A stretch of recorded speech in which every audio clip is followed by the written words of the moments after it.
Every orchestra in the world makes this strange sound before a concert, but almost nobody knows what is actually happening.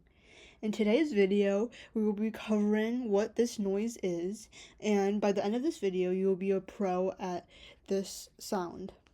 So this sound that the orchestra makes is called tuning. Now, what is tuning exactly?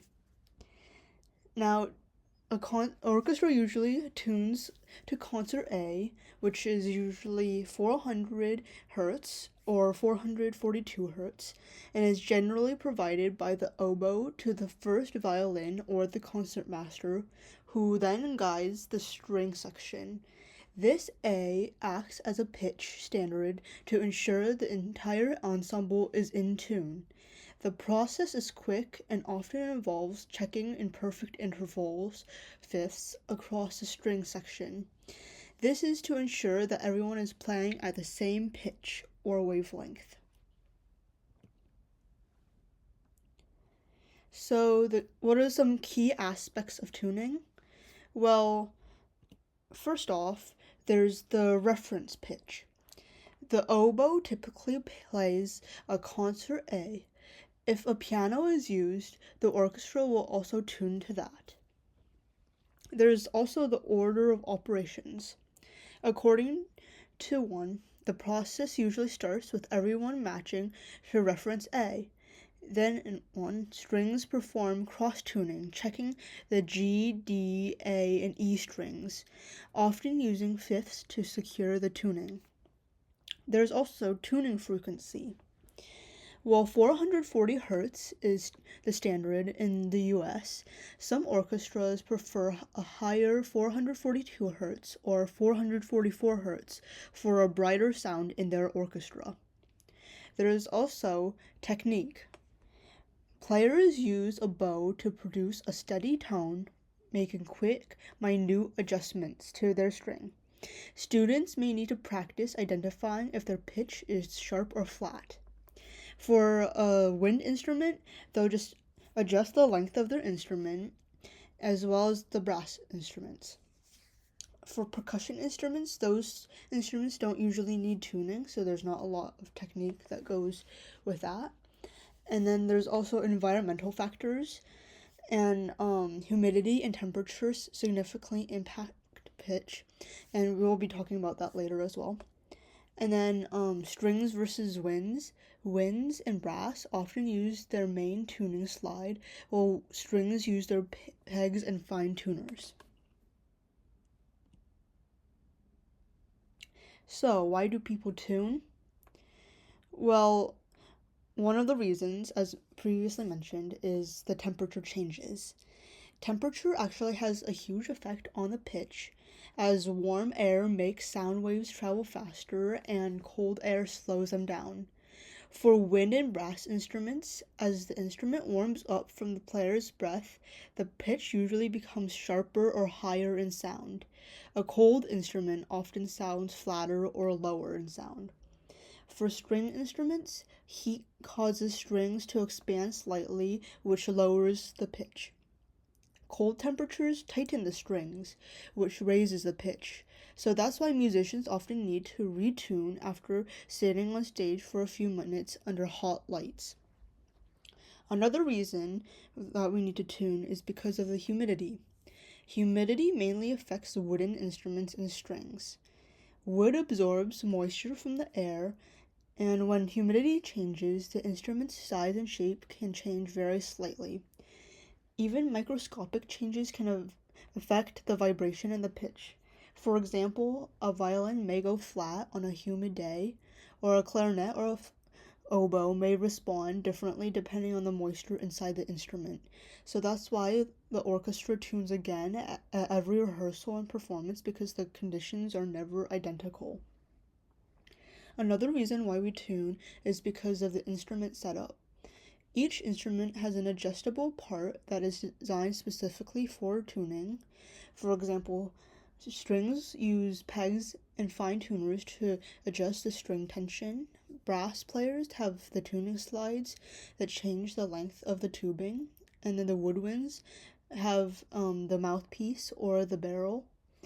And then there's small differences in the setup, like new strings or reed conditions, as well as mechanical adjustments that can change the pitch throughout the day.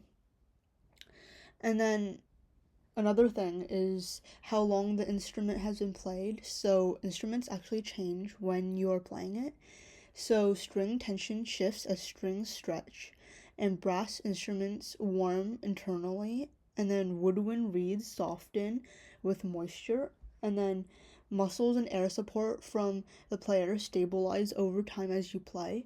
And so because of this, the musicians often sound slightly different at the beginning of rehearsal compared to like 20 minutes later. And why does this tuning matter? So, music depends on the relationship between pitches and not just individual notes. So, if an instrument is slightly mismatched, the chords can sound tense or unstable, and melodies can lose clarity for listeners. And the listeners might feel something is wrong even if they can't explain it. And when everyone tunes to the same reference pitch, something special happens where the sound waves line up and the overtones reinforce each other, and the orchestra produces one blended, unified sound instead of many competing ones. One orchestra, one sound. And so the concertmaster and the A note is what we're gonna cover next. So who starts the tuning? So the tuning is led by the concertmaster, the principal first violinist, and the highest ranking musician in the orchestra after the conductor. And the concertmaster has several responsibilities, which include acting as a leader for the string section, communicates between musical decisions between the conductor and the whole orchestra, and also sets bowing and playing styles during moments and during performances. And during the tuning, the concertmaster stands when entering the stage and acknowledges the audience and prepares the orchestra to tune. And then once the oboe plays the reference pitch, the concertmaster will listen carefully and tune their violin first, and then after that, the rest of the string section will tune to the concertmaster rather than to the oboe. This creates a clear chain of listening, so it starts at the oboe, and then the concertmaster, then the strings, and then the rest of the orchestra. And then this helps hundreds of musicians coordinate without confusion. And so you might be wondering why the oboe plays the first note. And there are several practical reasons, one being stable pitch. So the oboe produces sound using a double reed that vibrates at a very consistent frequency, and its pitch does not fluctuate easily once warmed up. And it is also hard to adjust quickly. So unlike strings or brass instruments, oboists cannot easily change pitch during tuning. Since they must carefully build their instrument to match pitch beforehand, it makes sense for them to tune everyone else to them. And the third reason being it's easily heard. So the oboe's bright, penetrating tone carries clearly through the noise of the full orchestra, allowing musicians across the stage to hear the reference note.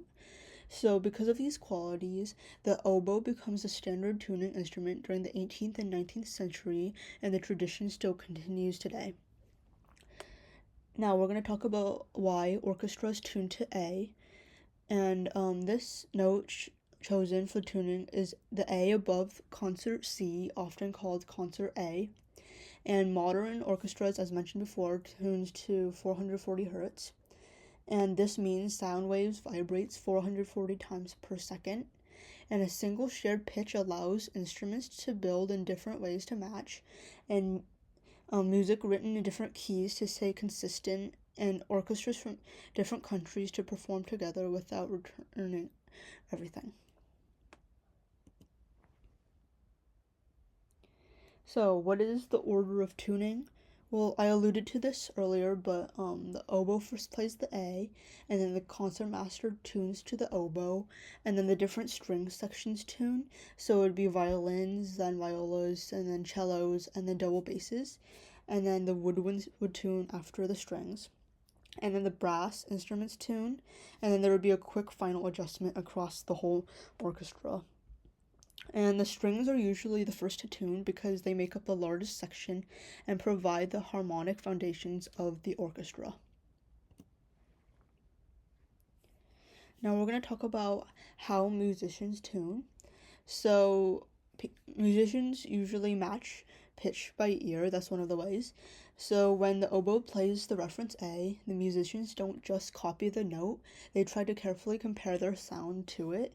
So they listen for whether their pitch is slightly higher or sharp, or slightly lower or flat, or perfectly aligned. String players often tune one string at a time, checking how their note interacts with the reference pitch and with neighboring players. Many musicians also listen across the section and not just to the oboe. For example, violins listen to each other so the entire section locks into the same pitch.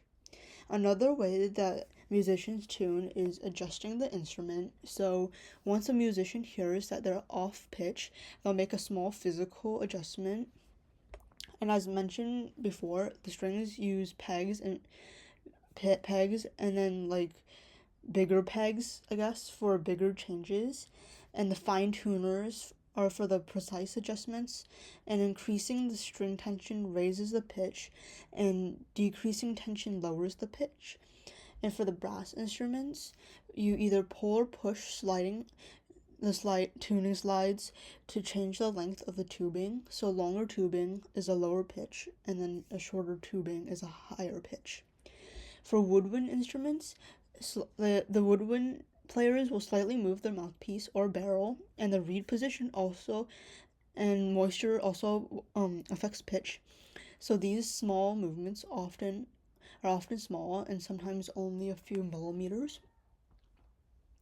And another way a musician tunes is embouchure control, and wind and brass players also tune their embouchure the way the lips, air, and facial muscles shape the sound. They can adjust pitch instantly by changing lip pressure and adjusting the air speed, and also altering tongue or mouth shape. This allows musicians to make tiny corrections while playing and even during the performances. And in fact, tuning never actually stops. Players consistently adjust in real time.